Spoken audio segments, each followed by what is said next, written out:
Our recording. So we will be reviewing getting to know your families in today's session. If you haven't done so yet, the handout for the chat today is in the file pod in the bottom left-hand side of the screen. Just click on the title and it'll give you the option to download the file. We're going to be covering why it's important to get to know your family, some strategies and resources, and then thinking about sustaining those over time, and kind of go over some of your next steps locally and give you a chance to engage in some Q&A. For today's chat, we have some norms set, hoping that we will all be open to broader ideas of what it means to be an engaged family. And we're primarily going to focus on forms of engagement that do not require families to physically attend the school. So thinking more broadly about that idea. And I'm hoping that you guys engage in conversations with each other today through the chat box, which is on the left-hand side of the screen. We're going to be doing a lot of group sharing around what's working, what's not, and kind of what you guys are hoping to take away from today's session. And I hope that as we kind of brainstorm and as you are sharing ideas in the chat box with one another, that you're able to, let me make that a little bit bigger. You are able to kind of keep note of the ideas that really stand out to you and begin thinking about how you can take those back and implement those in your local sites. All right. And we'll kind of share what your next steps are immediately. Well, I think that one is, slide is out of place, so we'll go back to that one. So to get us started, just kind of thinking out loud as a group, but through the chat box, share with us who you consider when you think of your students' families. So when we think about getting to know families and thinking broadly about family engagement, who comes to mind typically for you?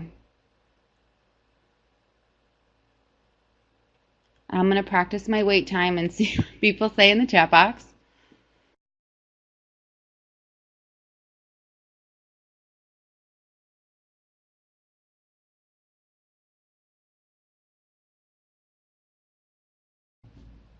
Thank you, Jackie. I see a couple people are typing. Thank you. Parents, grandparents, foster parents, perfect. So it could be those biological parents, or the quote, the typical mom and dad we think of, or it could be more broadly speaking about any person who supports that child. It could be grandparents, it could be aunts and uncles, it could be extended family beyond that, even older cousins, brothers and sisters often take a caregiver role.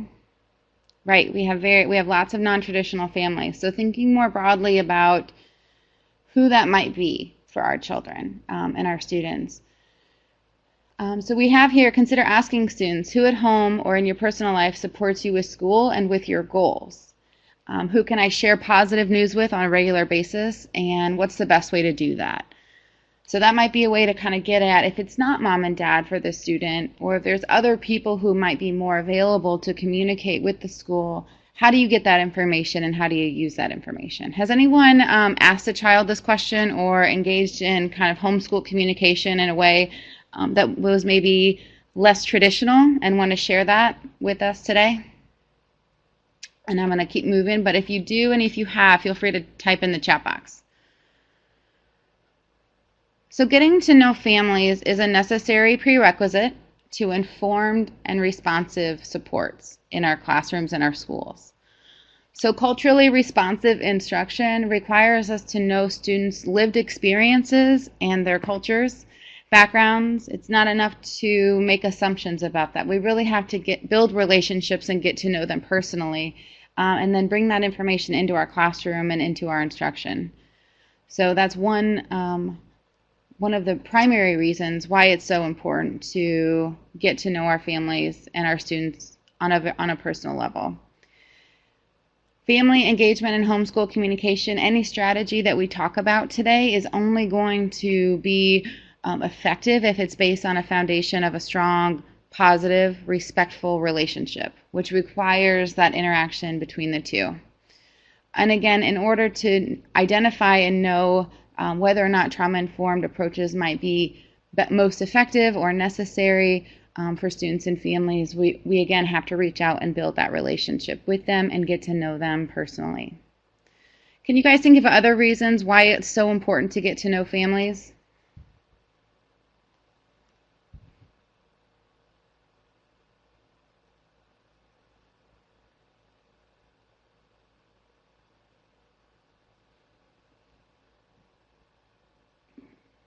I see some people are typing again. Thank you.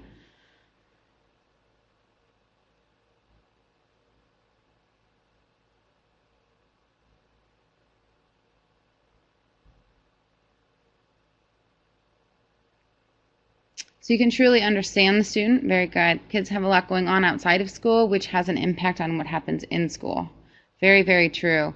That positive connection between home and school. Perfect.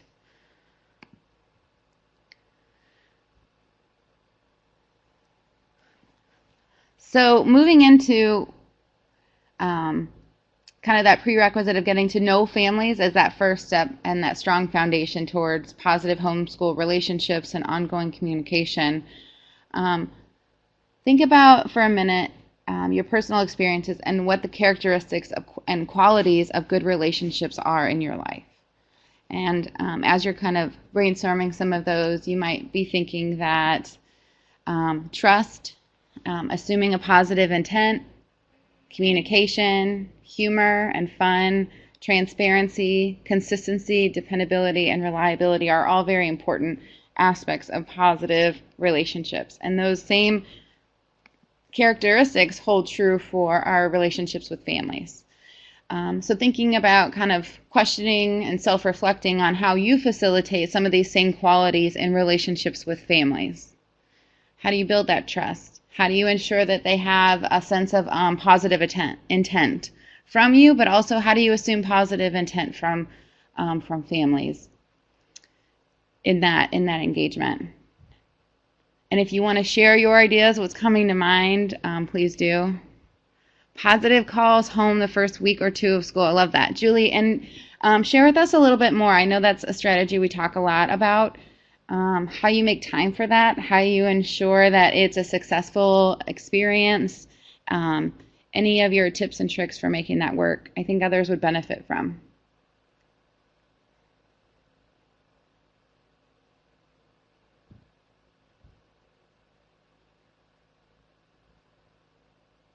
Okay, as you're typing, I'm just going to kind of keep moving here for the sake of time.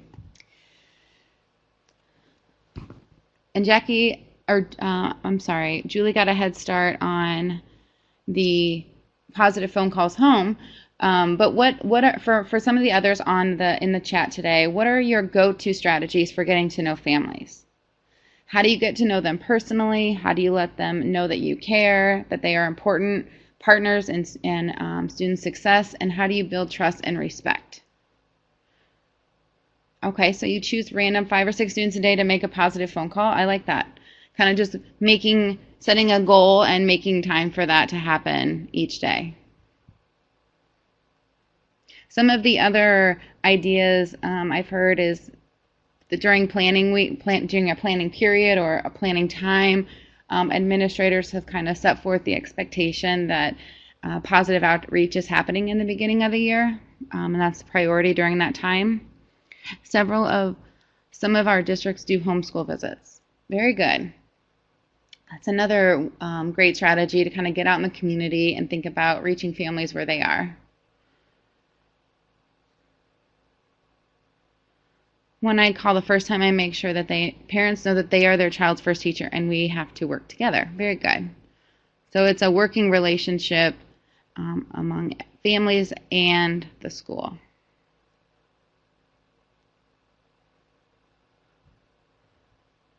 Anyone else in the chat today want to share what your go-to strategies are for getting to know families in your district and in your schools?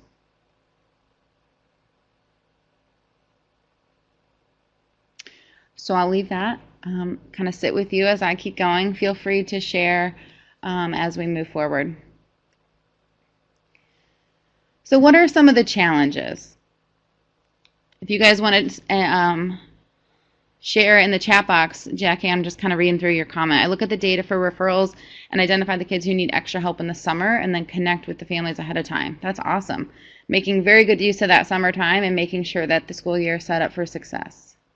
Love that idea. So what are the challenges for getting to know families? And I've listed some on the common ones on the slide, but others that you've run into. So making time for this is always challenging. Time is a kind of a barrier across the board. So how can we make time? Incorrect contact information is another one that we often hear. Initial outreach that's been unanswered can become discouraging. Same thing with the lack of family attendance. That can become discouraging, and we kind of make some assumptions about the unanswered messages and make some assumptions about the lack of attendance at school, which can kind of feed into, just less likely to continuing that outreach. There could be instances in which there's been harmed relationships or kind of negative interactions and prior experiences that can become challenging to overcome. What other barriers do you guys run into in getting to know families? When you heard about this chat, what were you thinking we were going to have the answers for?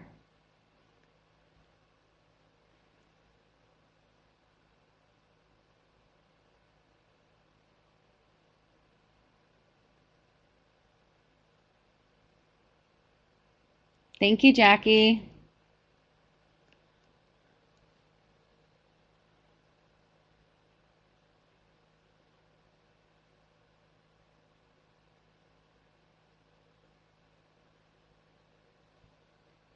Very true. Limited time is a tough one. So some of the strategies that we've come up with is to schedule 2 calls a day in the first month. That came from one of our schools. Administrators really made that a priority and communicated that priority to staff, that the planning time and other downtime throughout the day was intended to be used for that initial positive relationship building outreach. And then the documentation and follow-up was then reinforced and rewarded by administrators for those that kind of got through 100% outreach, positive outreach in the beginning of the year. Administrators also then let the staff know if they needed help making time, they needed class coverage, maybe they needed some options for flexing their schedule that would allow them, to meet that goal. Incorrect contact information. In some of our work, we've been doing family focus groups, and families have recognized that the school, for whatever reason, and oftentimes both parts of the relationship are unsure of how this has happened, but the school has the incorrect contact information. They were unsure of how to even update it. So making it clear that an easy way for families to keep that information up to date, but also working with the student that you have that regular contact with and thinking about who might you also kind of engage in ongoing communications if it's not the mom or the dad. I'm just kind of catching up on the chat box. Phones get turned off. Poverty is very, very true. So the numbers change often. Can be challenging to keep up with that. So thinking about how do we allow them to, how do we make sure that we have the most recent information? High mobility, very true. Unanswered messages, emails, and notes can kind of make us a little discouraged and feel as though the families, that lack of reciprocation, it feels like they don't care. And as we're discussing in the chat box, there's lots of reasons for that unanswered and unreciprocated outreach. So thinking about how to initiate the interaction with very positive appreciation, positive experiences with the child, and a desire just to introduce yourself to the family for the purpose of helping the child and building that ongoing relationship. And then as part of that, asking, what are your barriers for engaging communication with me? What works best for you? How might we be able to engage in this in ways that works for both of us? And working through those on a more individual level for those families who might need more individualized outreach.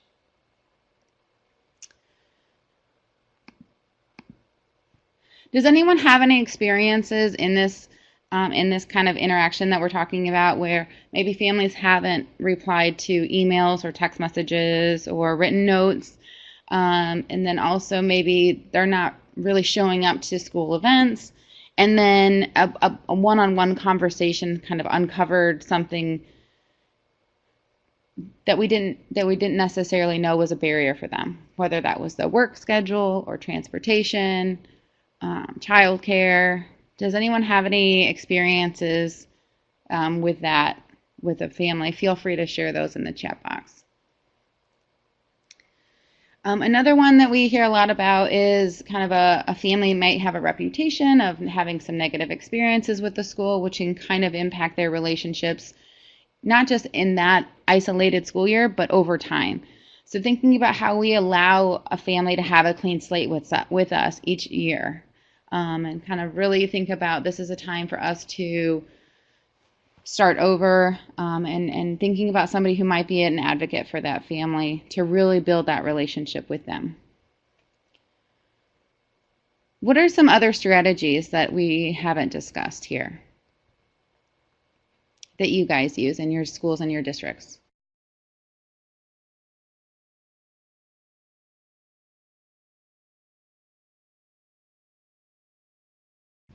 Thank you. I see you guys are typing.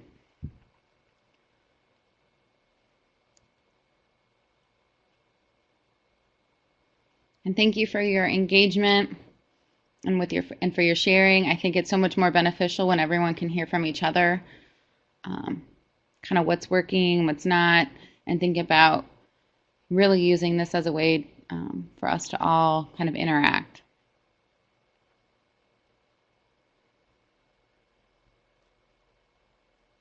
I agree, Jeremy. A fresh start is very important for students coming from difficult situations, and I think making sure that we don't prevent that by, maybe something negative happened last year, it's a fresh year, or even, thinking about during the year, how we can allow kind of this fresh start and relationship healing to happen. It's important to remind teachers the role that poverty plays in some parents, lack of engagement. The teachers get frustrated, but they may not understand how parents are struggling every day. Mindy, that's so true. I think, oh, I'm sorry, that was Jackie. But for most families that I have engaged with who the school is very desirous of them coming to the school and engaging with them, it is more often than not barriers related to rigid work schedules. They're unable to get work time to come to the school. Lack of transportation. These kinds of fundamental barriers that we have to think about as a school, identifying those first off, and then working within what we can do to alleviate the barriers. Not sure if this was mentioned, but we use a family barbecue to encourage them to come and meet the teachers. That's very good. I like that idea. Everybody loves food. Students needing extra resources with behavior problems and have mentors. So Bill and Collier shared that Collier has developed a Sharing the Commitment Parent Advisory Group. Awesome. I'll have to check that out. Thank you for sharing the link, Bill. This is a collaborative work group that is designed to support parents of students with disabilities. Very neat. I'll have to look into that. Thanks for sharing. We offer to get into the games for free, to engage families and encourage them to communicate with our teachers.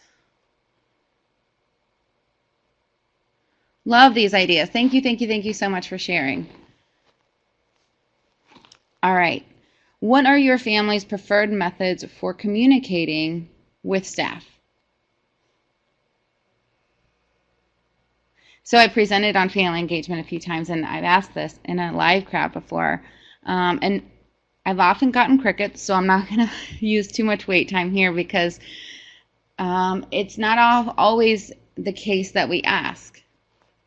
We make a lot of assumptions with preferred methods of communicating too. So I always encourage districts and schools to ask families, right? How do you want information? When do you want information?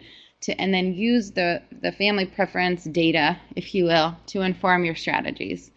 I see people are typing. Kind of wait.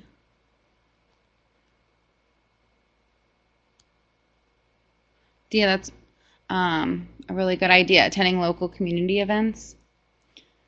Does anyone have an example of how they've asked families their preferences for communicating with the school? Do you have a survey that you use?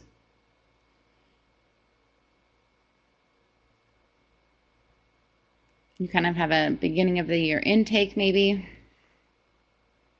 It's part of the Title I survey. Okay.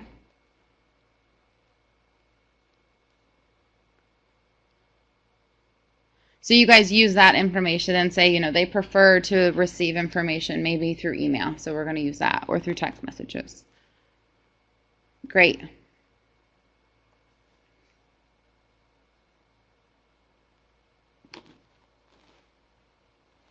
Some of the considerations for families obtaining their preferences for communication, we'll get into a little bit more as we go. Trying to maintain bidirectional forms of communication is important. If we just give information without giving them an opportunity to either provide their input on it, ask questions, ask for help, that isn't really the ideal form of communication, because we can give information and then there may be misunderstandings about it, but they may need more support in kind of following through with whatever we've provided them.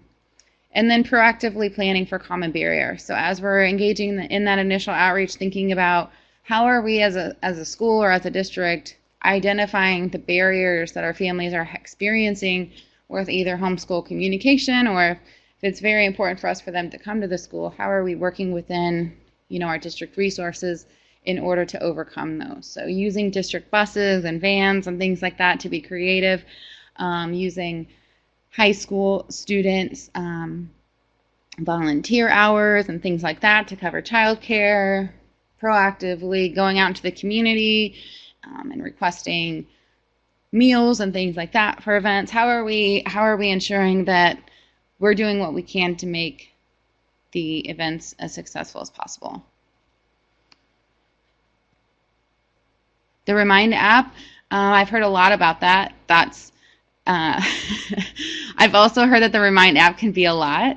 Jackie, it's some of the families, a lot of information comes through that sometimes. So thinking about, are we kind of overburdening folks with information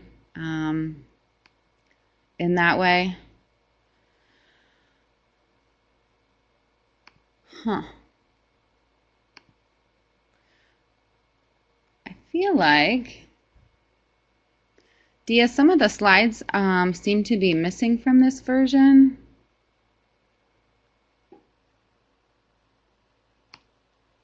But we'll keep going. All right.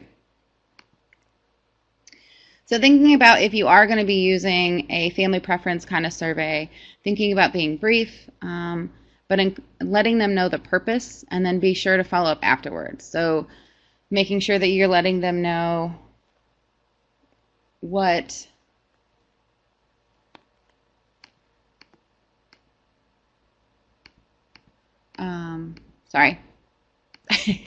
what you're asking for, what you're asking of them, and then how you're going to use that information to do things differently. So sometimes we send a lot of information out and ask families to fill out surveys and they never hear about it again. And that can reduce their ongoing engagement in survey and data collection. I give my input and nothing happens with it. Why do I keep giving my input is kind of the feeling. So making sure you're letting them know this is what you shared with us and this is what we're doing as a result of you providing input. Giving a lot of options and prompts. So sending maybe home a hard copy with a link to complete it online if they want. You could use the Remind app to send the link. You could use social media, allowing a lot of different options for them to do that. And then kind of keeping track. So making sure that you know those families who did not return it, maybe they need a phone call. Maybe they prefer to do it through a conversation instead of handwritten form or kind of completing it independently. Let's see, providing an incentive. So if you include the kid, the student, in something worthy, they often serve as a very strong reminder. So that student can kind of sort of be your bug in the family's ear to get the survey completed. What other kind of ideas and strategies have you guys used that really helps to increase survey completion among your families? Feel free to share your tips and tricks in the chat box. All right. Getting to know families. How are you doing now? And this is, I'll just kind of leave that as a rhetorical question. But if you do use any sort of self-assessments or customer satisfaction surveys, we'd really be interested in hearing about that. And I'm sure others would love to see a copy of it. Some of the teachers that we've been working with have been doing customer satisfaction surveys, if you will, just kind of keeping up with families throughout the year. How am I doing? How am I doing with communicating positive things, concerns that I may have, concerns that you may have? How am I doing making sure that you have the information that you need, and how can I improve? And kind of using that as an ongoing indicator of how well that homeschool relationship and communication link is going. Another idea is to use this rubric, which is hyperlinked. So if you click on it, it'll take you there. And encourage you in your schools and districts to use this self-assessment and think about areas that you might really want to focus on for this year. Use this as kind of a baseline, put some strategies in place, and think about what you can do and how you progressed and improved throughout the year, maybe completing it again at the end of the year. Some ways that you might consider using this is in coaches meetings, sharing it with your PBIS coaches and teams as you provide training and TA, focusing on linking families with PBIS implementation and building those positive relationships. Some of the schools use these during grade level PLCs as part of professional development. We really kind of missed the target on providing professional development related to family engagement. So thinking about how we might use something like this to get people thinking about what they can do differently. Another strategy that we've used is the positive family support screener. This comes from the three-tiered positive family support model. This is something that's provided at the beginning of the year. Sometimes it's been used within the registration packets, that back to school information. Sometimes teachers have used it within the classroom because it's gotten lost in the shuffle when provided in that large packet. So thinking about what might work best for your schools is important. But this can be used. It's also hyperlinked and available just to get a sense of what families, how they're rating their student wellness, where they feel students might need additional support and attention. And you can use this as a way to get to know families and students early in the year and thinking about using that to inform your tiered supports. So this, the information on the right here, the Family Voices Drive Tier 1 approach, was shared by Megan McCarthy, who is a PBIS coach and a positive family support lead in her school, Churchville School in Elmhurst School District in Illinois. I provided the link to their website at the bottom because her website is phenomenal. She includes a ton of PBIS related handouts and information for families on the website. Really great things like bedtime routine, tips and tricks, helping with homework. So you might want to take a look at her website, but also their school is very fluent in using the screener, and this is how they use it. So they obtain the information school-wide based on families completing it, and then they use it to drive their Tier 1 approach. So they reteach specific behaviors to grade levels depending on the information that's obtained through that family screener. Let's see. Teachers have also used the screener information when reviewing content with students and when looking at work completion rates. They also use the screening data to drive staff and family professional development. So they plan parent workshops based on the responses, so really targeting areas of need related to families in that building. And then they review worksheets and reminders on ways to have healthy communication between families and staff before conferences, more related to the information that was provided on the screener. Any thoughts on this screener?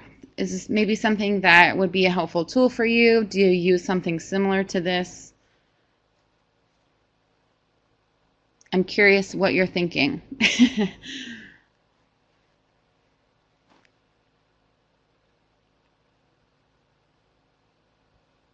Bueller? Nobody's used it? Is anyone interested in using it? If they think this might be something that they will incorporate into their practices? Thank you, Mindy.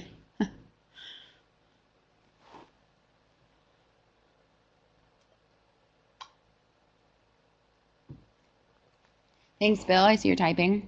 How can you get a copy? So if you hover over it on the screen, it should be hyperlinked and it'll take you to the website where it's found.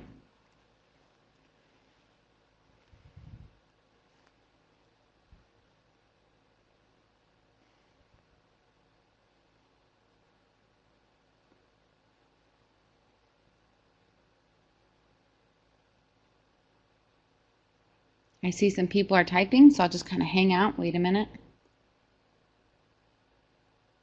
Oh, okay. I don't, but when you watch the recording,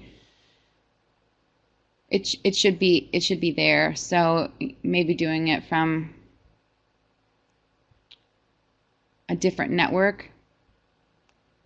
Dee and I will work on problem solving that. We are in the beginning stages of conversations about moving from only reactive data to using your universal screeners. Great, Bill. I hope that some of in that conversation, you consider using some more proactive communication with parents as part of that universal screening process and thinking about how you can get that information for all families and kids and use that in your tiered supports. McKay, I like the idea of that the parent is providing their view of the student. We often see very different kids in the classroom when their parents see at home. Very good. I agree. And I think it can be helpful giving us a head start on what we might want to provide for children. Thank you guys for sharing. This is Megan's website at the Churchville School in Elmhurst. And as you can see on the left-hand side, there are tons and tons of resources there related to different areas, communicating, encouragement, and they're targeted towards families, so they might be helpful for you. I provided an example of one of her resources there, which is the expectations for positive behavior at home. This is a back to school getting to know family surveys. If you are not using one and you think it would be a good idea to include one, this was obtained through, and again, if you hover on the image to the right, it'll take you to the link where this is found. And I apologize if these are being blocked by your district networks, but hopefully, if you kind of pull this up when you're not related or connected to the network, you'll be able to access these resources.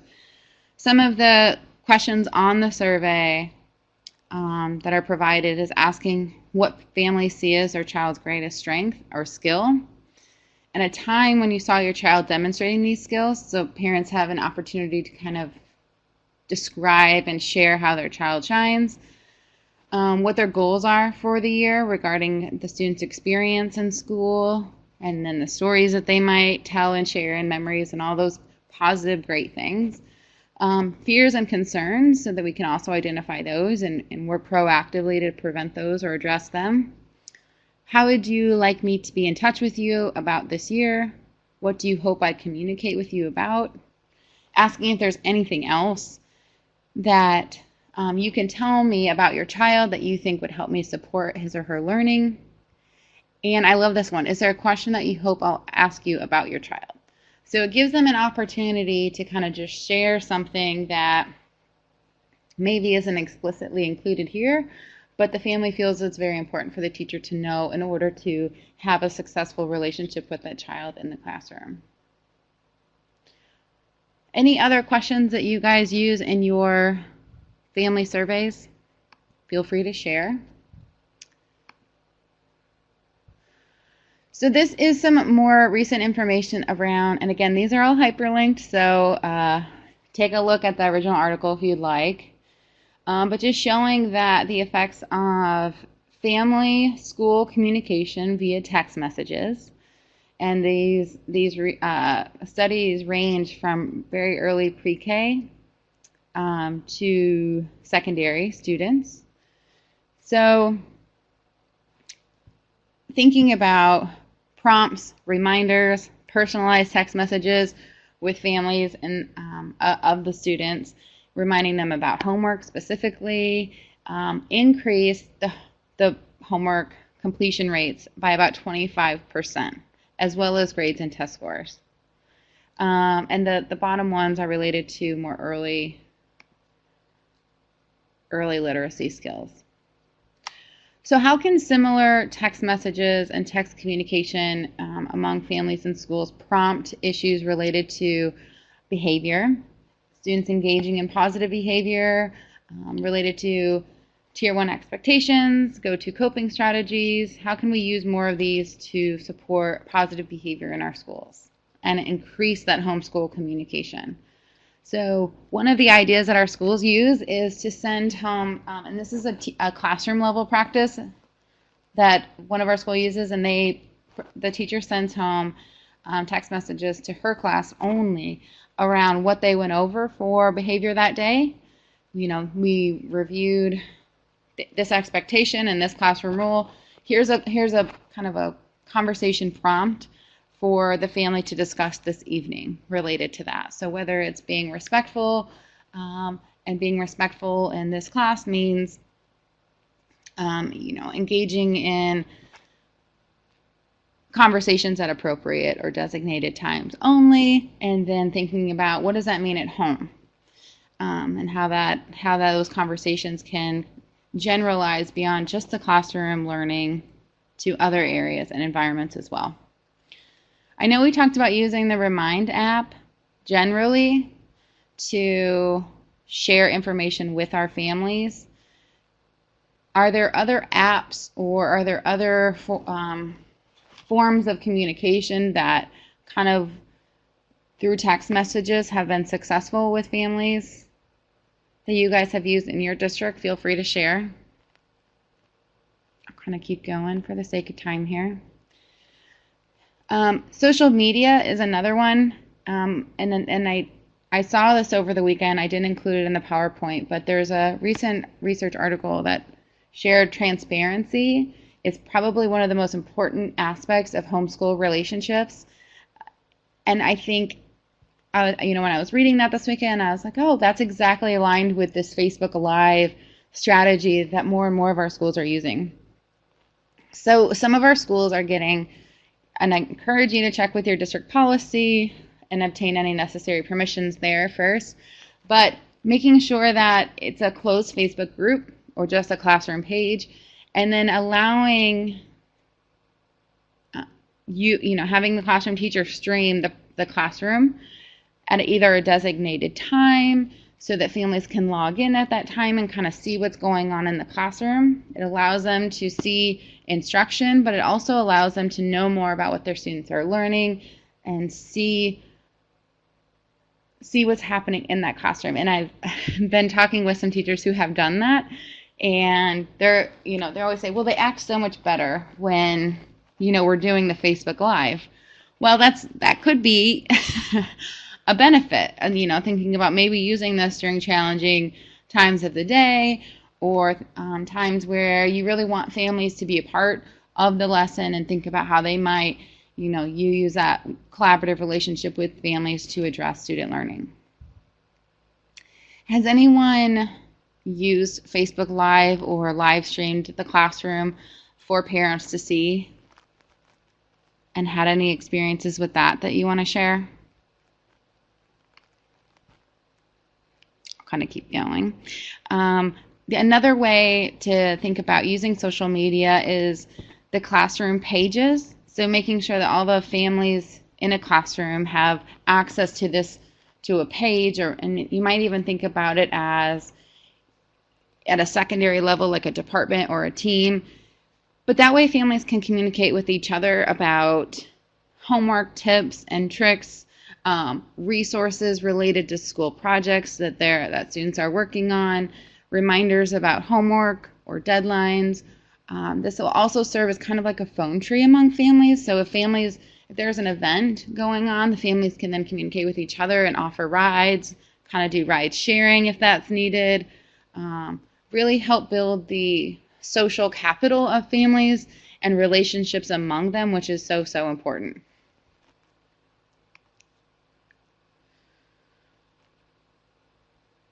All right, so using our traditional kind of meetings is another way to get to know families and build that relationship.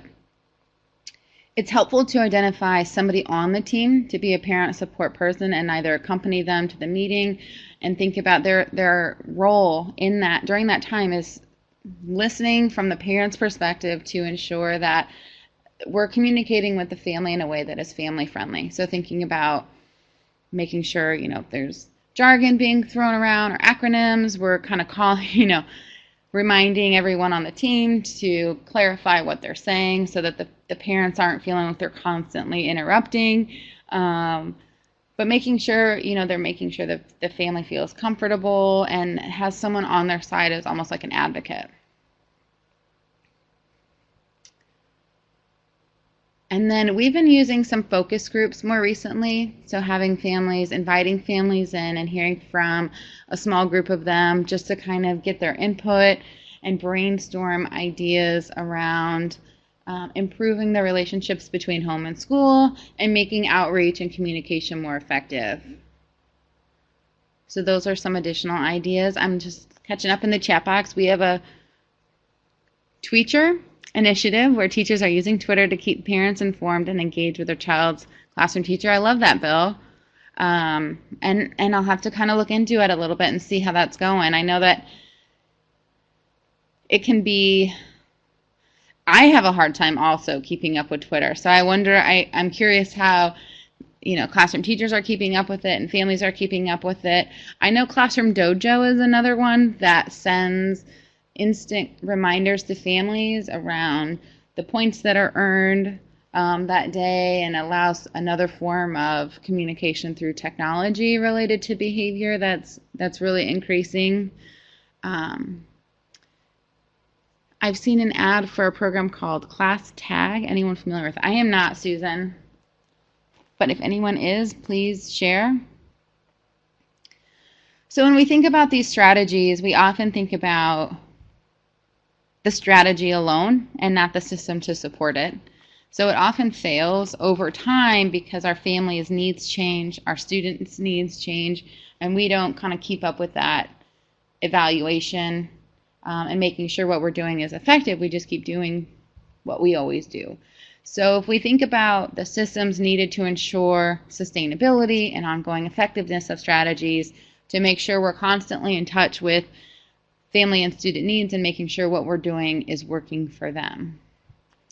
So thinking about kind of addressing these big systems pieces to make sure that we are creating time in the schedule, right, for family and communication, providing that professional development and support. And I've provided some more concrete strategies in here for you guys to think about how you might want to incorporate some of this in your schools this year. Scripts for what to discuss, if that's something that you're interested in, we do have some of those. Rapport building strategies, allowing educators a chance to practice conversations, giving very specific language can be helpful. So again, building the skills and capacity and fluency for some of these things that maybe some are less comfortable with or have had less experience in doing. Thinking about allowing families to have a say in how they want to be engaged and when they want to be engaged, and using their input to co-define that together. Using customer kind of satisfaction surveys throughout the year to make sure that things are working for both families and educators. Let's see. And of course, always using data and problem solving to remove barriers. This handout on the right, and the link is provided there at the bottom, is probably one of my most favorite handouts related to family engagement. So I encourage you to take a look at it, read through it, and think about how you might use that in ongoing professional development this year for your school. And I hope you share with us how that worked, and maybe what you learned from it. Has anyone seen this before? If you have, please let me know. It goes over, and I think I provided some on the next page, yeah. It goes over just some assumptions that we make about kind of where we started this conversation at the beginning about poverty, and the impact of some more scheduling kind of barriers that are real for a lot of our families. And we make some assumptions about those that really impact our continued efforts to engage in relationships. So thinking about how we proactively kind of refrain from making some of those assumptions, and use positive outreach strategies to address those and kind of set the stage for a different interaction. And the image on the left is just something that I hope that, if you're doing professional development, you might just share this image. It's from the Association, I think it's for Curriculum Development. And it says the tendency for schools is to assume that if parents don't show up, they must not care. But addressing this prejudice requires a major shift in our thinking from how do we fix families in poverty to how do we fix the conditions that make engagement less accessible to families in poverty. And that's really the same gist, this is the same message of that handout to the right, the culturally responsive family engagement, parent involvement handout there, and it just kind of goes over some of the myths and misconceptions we often have, and then gives you 4 concrete next steps to think about doing things differently related to that. So I hope you take a look at that, and I hope that you use it not just with yourself personally, but share with others at your grade level or in a PLC kind of fashion. Dojo classrooms. Check out Friends and Fourth on Twitter. Want to lead you. Thank you, Bill. I'll definitely do that. This will be very helpful. On Title I, we have to do teacher training on parent engagement strategies. Wonderful. Thanks, Jackie. Let us know how that goes. We'd really love to hear about it. So we are kind of wrapping up here at the end of the chat. So kind of summarize. Sometimes we share all of these different strategies and it becomes overwhelming and we walk away without any next steps. So I wanted to summarize. There's at least 4 things you can do right now. So kind of think about reading, digesting, and implementing some of the strategies identified in the handout, and prioritizing the students with intensive needs or students in your classroom who you find rather challenging, and make a positive personal connection with the family this week. Be positive, creative, consistent, genuine, interested, caring, and determined to ensure that they know you're their champion. See if this changes your interaction with the family, your next interaction with the family. And I just kind of gave you some ideas to think about there. The next one is to brainstorm how you can adapt your current approach for homeschool communication methods to include more bidirectional forms. So a lot of times we send information home, send information through email, give information via text, but how can we encourage that bidirectional? So the responses and the input and that two-way dialogue from our families. So if we're going to send something home, is there an option for them to, give a response on that document and send it back? If we text them, do we encourage them to reply with questions? Is there a way for them to reply?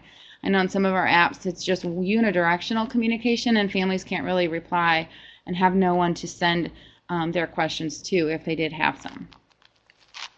And the fourth one is finding out families' communication preferences and using that to inform your strategies, and then you can stop using the ones that aren't reaching your local stakeholders. So it's the gift of time. You can think of it like that. All right, I would appreciate if you guys would share at least one of the things that you're planning to do or to try out, to implement, or to tweak as a result of some of the strategies we reviewed today.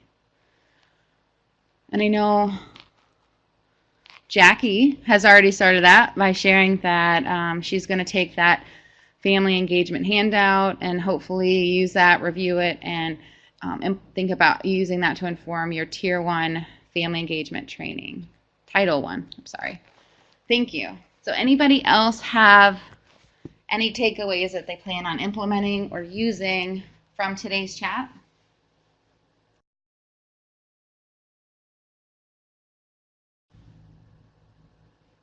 And you see I'm challenging you because if you say it in this chat, I think it increases, I'm hoping it'll increase the likelihood that it'll reach implementation. So pushing you to action.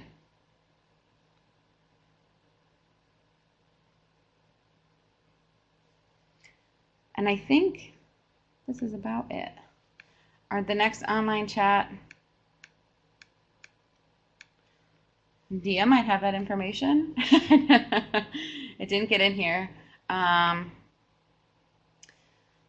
But before we go, thank you for sharing. I see some people are typing. So Bill and Collier, he's already sent off to others in the district. Perfect. So sharing the information, I love that. McKay is going to use the idea of surveys and the handout at our upcoming booster training. Love it. Thank you guys. Thank you for sharing. We're about out of time.